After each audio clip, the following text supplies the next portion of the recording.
And hello fellow Tiger Space Bandit here with another episode of World of Tanks, and today we are back in the E50M Tier 10 German medium tank.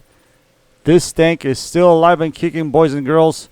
I take it out every once in a while and usually have good games in this tank, believe it or not. But before we jump into the replay, I wanted to quickly review map Mines. It came back to Tier 10 just recently, and I still think that for Tier 10 this map is a little bit small. And to be honest, I'm not sure why Wargaming brought this map into Tier 10 rotation. It doesn't play out that well. Whoever wins the hill usually wins the match on this map, and usually North spawn has advantage when it comes to getting into the position in the center of the map. And the reason for that being is because you could have basically snipers set up quickly at A4, and those snipers will have shots into E5, while from the south side you cannot do that easily, and snipers usually do not have firing lanes into the positions when the tanks from north spawn are crossing into the hill in the center of the map. So what you will usually find is that north spawn wins the center of the map, and the south spawn will find itself defending around the perimeter of the hill, which is quite brutal, to be honest, because once you're on a hill on a small map like this, you can pretty much spot across the entire map. Not only that, tanks that are in, let's say, E7 can easily put flanking shots into whoever goes into little town at D8 or D9. So from that perspective alone, it's quite difficult to win once you're on the south. So initially in the game, especially if you're drawn on the south side, I usually check how many players are actually trying to push the hill. If a lot of players are pushing the hill, I'll go and try to win the hill with them. But if there is very small amount of players going hill early in game, I'll just change my decision immediately and I'll go somewhere else. Now in this situation, I'm going to fight out of H2 location, which is a pretty nice location for crossfire into players that are actually trying to enter the hill. Like, some of the players will not make it to the hill and they'll be hanging around E4, E5 area. And if they're too much towards the north side, you usually will have flanking shots into those guys from one lane, somewhere across the one lane. The problem is that whoever draws on the north spawn usually has much quicker access to E1, which is another good location. So basically, yeah, there's so much imbalance in this map. It creates so much advantage for the north spawn team to take over the map control. It's extremely hard to win a game when you're on the south spawn. Anyway, in this game we brought it really close, and you'll see what happens at the end of the game. RNG was a little bit of a factor in this game as well, so we're going to talk about that as well. But overall, I think a very fantastic game for E50M. Anyway, without further ado, let's jump into the replay. Okay, so as I mentioned to you guys, I was drawn on a south spawn in this map, which is not favorable position. And in this situation, I usually judge how many players are actually going into the middle to see whether it's possible to actually go there and win the middle of the map. So I'm gonna quickly start here going towards the middle, but just looking at the distribution right now, most of our players are going over to the right side of the map. I see only a light tank and two heavies going into the middle. So I already picked my position. I'm like, there's no way we're gonna win the middle. I gotta get myself in a more comfortable position to provide crossfire. At the same time, I'm spotted, and here when you're crossing, in many cases opposition has shots into this area. So I was willing to take a hit here, but fortunately it didn't come. So I got myself into the position that I need to get to. Now there's a light tank that crossed the one lane and spotted me, but we do have a light tank at J1 that's countering him, so I'm not paying attention to him, basically hoping that my light tank can engage the opposition's light tank, and I really need to focus on these heavy tanks going into the middle of the map. As much as I can help in here and bring him down in health, that's exactly what I need to do. But for whatever reason, our light tank did not engage the other light tank, and the other light tank puts a hit into me. So now I'm gonna have to take care of it. I could use a little bit of help here, bud. But he runs off, and I'm stuck fighting this Tusk instead of fighting the guys that are in the middle. So I'm gonna have to put another shell into this Tusk. At the same time, I'm gonna lose some health doing that. And our light tank shows up and gets the kill. Okay. Good job, bud. Well done. Anyway, we're gonna come back into the same position here. We need to target these guys that are in the middle. Like I said, need to bring him down in health as much as possible. The gun's gonna troll me here a little bit, but for the most part, E50's gun is pretty accurate. So we're gonna try to hit those shells. We hit that one right there. Now the problem with us here too, and being on a south spawn, as you noticed, we don't have control of the map at all. Even one lane is easily accessible to the opposition team on the north side, so they will usually win the west area of the map. And as you can see, there's a medium tank there. We took out the E5. We have shots at this Death Star, but unfortunately he backs off and I don't have any more shots. Now if you look at the distribution now, you can see the light tank, enemy's light tank at the location F7. He's the one harassing our heavy tanks and our tank destroyers that are currently sitting on the 7th lane. And that is the problem there. And that's why, you know, you're in a crossfire when you're on that side of the map. It's really difficult to win that side of the map. So my idea here is to clean up the one lane. So that's exactly what I'm going to do. I see this Borsig here. We're going to put a shell into him. We're going to side scrape off of this rock in front of us. But he's not paying attention to us, so we should be able to put another shell into him. Just like that. And he gets taken out. Now we see this Wheezy 120. That was my next step. I was going to engage him, put some shells into him. But he decided to cross right here. So he's going to make it a little bit difficult for me. We do put one shell into him when he was crossing. But now he's going to perma-spot me. And I'm in this spot here, which is pretty safe. I'm waiting for him to kind of come out. But he decides to just stick around in this area, which is not preferable. I don't like this at all. So I need to push him at this point in time. That's exactly what I'm going to do.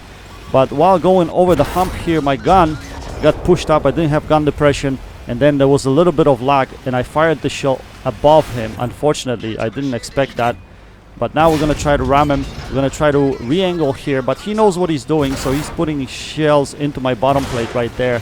Our light tank comes in, and he's going to help us out with him, which is quite nice of him. But at the same time, we get hit by the leopard that's sitting in the back over there. So we lost way too much health in this engagement, but unfortunately it had to be done because we had to clear up this side of the map.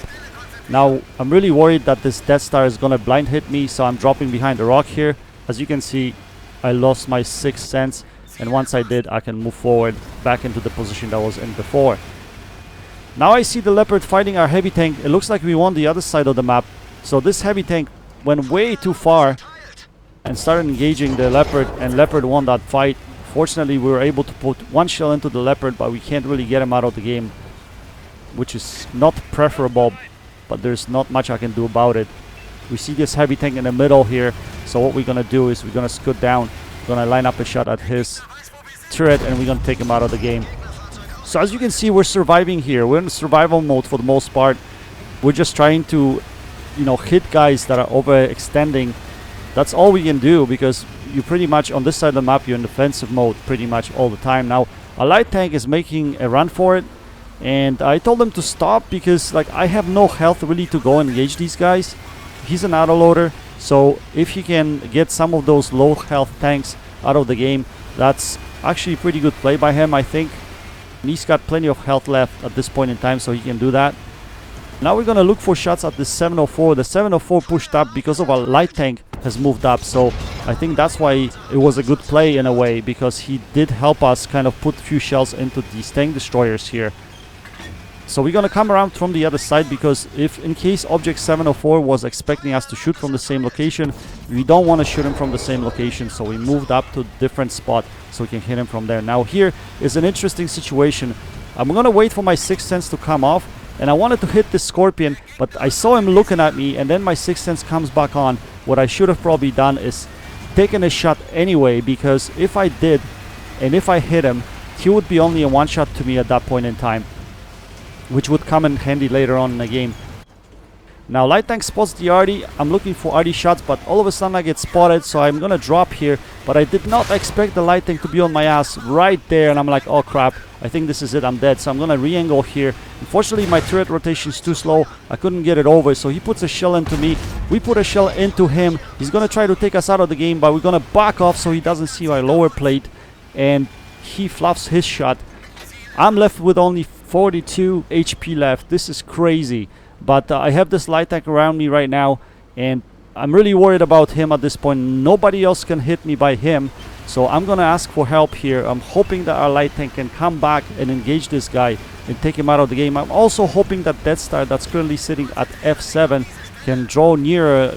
He does have shots from location G7, but he's not even paying attention, I don't think. So we're gonna wait here for a split second. All of a sudden I see this object coming in, and I know I'm gonna be in a world of hurt, so I'm asking for help. Luckily our light tank takes out the object, but the Death Star takes out our light tank, and now we're gonna have to face this light tank. And here, I don't know guys, I don't know what the hell. I pressed the trigger, but the gun didn't fire. I don't know why. So we're gonna scoot behind him here. We're gonna put a shell into him, into his behind. He was going straight, so it was easy for me to hit him.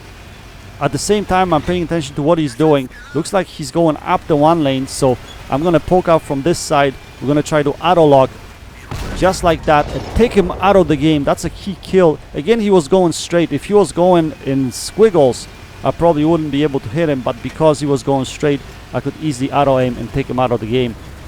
So here we're gonna look for shots at this Scorpion. Can we put a shell into him? Yes, we can. So he's a one hit to us now, and that's it. He's not gonna poke anymore, I don't think. At the same time, in the corner of my eye, I see this Death Star pre-aiming my position. And yes, he did blind fire. I was worried about that. So it was a good play on my part to pull back. Now, what do we do? What do we do in this situation? So my Death Star is almost full health. The opposition Death Star is almost full health. The Scorpion is a one-shot. I am a one-shot. We're in the same situation. Both teams are in the same situation. I have line of fire from here to cover the Death Star, but I wanted to get myself in a better position. I wanted to get myself in location maybe F1, where I can be more effective. Whoever's coming off the hill, I should have shots into them from there. So that's what I'm doing. At the same time, I'm going really cautious because I don't know where the Scorpion is. He hasn't been spotted in a while. All of a sudden, the opposition's Death Star is spotted, and I have shot at him here, and my gun trolls me, and shot goes to the left. I don't know why, and I have no longer any shots at this guy. So I was not expecting this Death Star to make the play like this. Usually when you try to fall off the cliff over there, you basically kill yourself. He actually made a really good play because he took my gun out of the game at the same time.